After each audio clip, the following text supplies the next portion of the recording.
Hello, our topic for the SAT video project is equivalent expressions. Equivalent expressions are two expressions that, while they may look different, are still equal to each other. So for example, in this question, we have 4 times n minus 3 minus 2 times negative 3 plus n. Now this expression, while it looks different from all these answer choices, is equal to one of them. It's equal to A. Now how you would solve this problem is you would distribute the numbers in front of the parentheses. So you do 4 times n and then 4 times negative 3. And then you do 2 times negative 3 and then 2 times n. From there, you would have 4n minus 12 minus plus 6 minus 2n. After that, you would combine like terms, and that would lead you to the final answer of 2n minus 6. So as you can see, step 1, start multiplying. This is where you distribute the any numbers in front of the parentheses. Step 2, combining like terms. So any numbers with the same variable or no variable at all will be added together, and then usually you'll have to do that twice because you'll have 2 different variables. And then a pro tip is to use process of elimination. So when you first get the answer, when you get the first number after combining like terms, you would know it can't be 4n or 6n. So that would make your answer choices smaller and help you in your process. So this next question, which is which expression is equivalent to x squared plus 11 in parentheses squared plus in parentheses x minus 5 times in parentheses x plus 5. So this one would be, the last one would have been an easy question on the SAT. This one would be considered a medium question on the SAT. So the first thing that I would do here is multiply everything out. So you would square this, so you do x squared plus 11 in parentheses times x squared plus 11. And then after that, you would get x to the 4th plus 22x squared plus 121. Then I would do the second 2, so x minus 5 times x plus 5. After multiplying those together, you would get x squared minus 25. So basically you just expand both of these. And then, just like the last one, you would combine like terms. So everything with the same power and the same variable, you would add or subtract. So if you didn't combine like terms, the answer to this problem would be x to the 4th plus 22x squared plus x squared plus 121 minus 25. So the like terms here would be the 2 numbers with x squared at the end, and then the 2 numbers with no variable at the end. So your final answer after combining like terms would be x to the 4th plus 23x squared plus 96, which would be B. So again, if like a more concise way to look at the steps would be to multiply everything out, so expand your terms for step 2. Step 3, put everything in order, so you want to put the highest exponent first, followed by the second highest exponent, and then continue on until you have no more exponents. And then that would make it easier for when you combine like terms, because all the like terms will be right next to each other. So you can save time here by guessing and then checking your answers on Desmos. So for example, here we have the original expression, and you put it into Desmos, and you get the graph of the function, and then you can put one of the answer choices also into Desmos and see if they align. So you could do this for all of the answer choices until you find the answer choice that aligns with the graph. So if you were to put, like for example, if you were to put C in there, you would get a different graph that did not align with the original given expression, and that's how you would know that that answer is wrong. But we just put in the correct answer, and as you can see, the graphs are the exact same.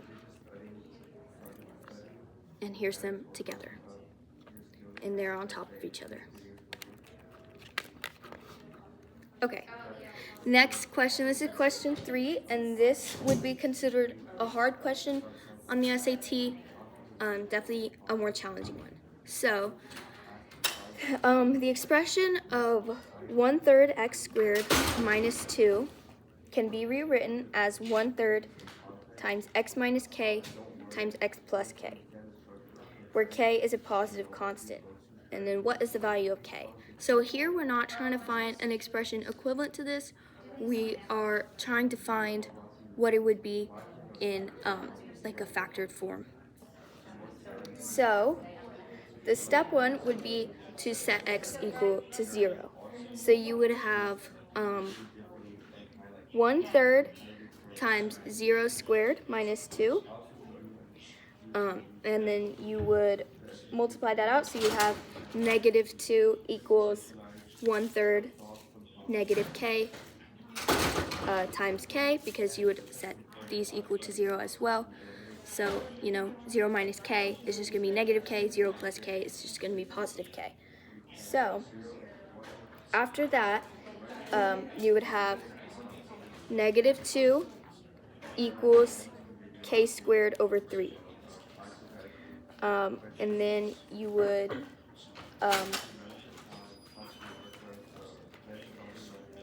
multiply both sides by 3.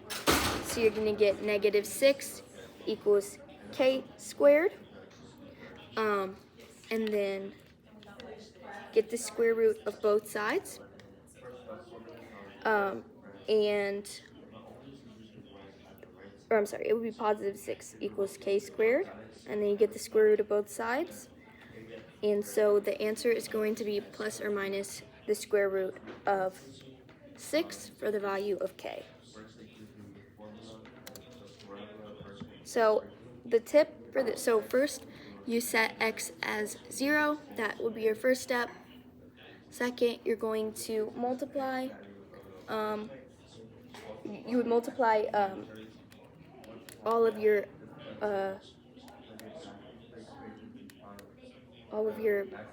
numbers together. Step 3, you're going to multiply by 3. This is specific to this problem because you have the 1/3. So on another problem, that number is going to be different. So step 4, you get the square root of both sides because you'll likely end up with k squared equals something. So to cancel that out, you have to find the square root. So that's the answer to this one. And then how this would work is you would plug it back in, and you would plug k into x. So you plug the square root of 6 into the x for the second expression here, and make sure that once you multiply it out, it is equivalent to this first expression given. So question 4 is which expression is equivalent to 42a over k plus 42a times k. And then k has to be greater than 0 in this problem. So the answer to this one, as you can see, is 42a times k to the second plus 1, and then all of that is over k. So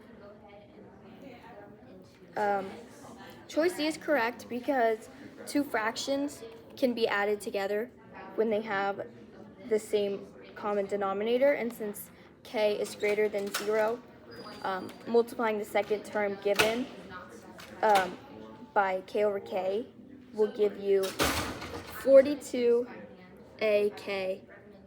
k over k.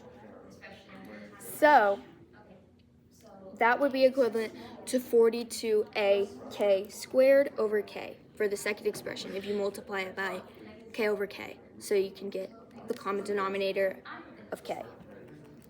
So that would be, and then now that they have the common denominator, you can add them together. So you will have 42a over k plus 42ak squared over k. And when you add that together, you get 42a plus 42ak squared all over k. Since each term in the numerator has a factor of 42a, you can factor that out to simplify the problem, and that will get you 42a times k squared plus 1 over k. So this one, it's not asking you to solve for k, it's just asking you essentially to simplify the problem that they give you, which is 42ak plus 42a over k.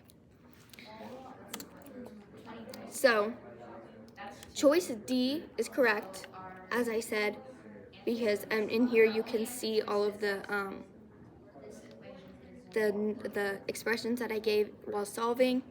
So you would do 42a plus 42ak to the power of 2 divided by k, simplify, and that will get you the answer of 42a times k squared plus 1 over k. So the final question is the expression 3x minus 2,319x plus 6 is equivalent to the ax squared plus bx plus c, where a, b, c are constants. Now this question is only asking you to solve for b. So as you can see, the answer to this one would be negative 419. But the reason for this would be because if you apply the distributive property to the expression, 3x minus 2,319 plus 6, or 2,319x plus 6